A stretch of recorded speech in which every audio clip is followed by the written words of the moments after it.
এইবার তো কেন আমার কলা করে যাবা এটা কম কম না এই কুবত করতে কেন এই কত বড় কুবত করতে কেন তোরা আসো না খেতে কুবত হইছে কেন মানুষের কবি এই খেতে কুবত হইছে কেন কুবত হইছে তোর কুবত হইছে কেন হইছে খেতে তুই এই বড়াইবে দিতে না মার তুই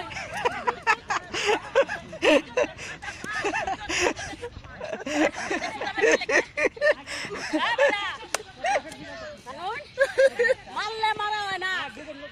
কইলেই মারা হয়ে যায় খালি মারলে মারা হয় না আমি কোন হানে মান ছিলস না ইজ্জত ছিলস না সম্মান ছিলস না খাবার এইটা ঠেলে দি সম্মান দেছ না বেটি এ বেটা আমার আম লাগে হে বাচ্চা আমার কি কারণ আম লাগে কেন আমার বাবা লয় এক এক লাগছে জান জান জান কাম করুন তো হইয়া কাজ এই যে বালামন্দ দিছে না কে হবে এটা কিনে না ও খালি খালি মাইছে কুটকে টাঙ্গল বাঙ্গাটা ছিল হে পাগল না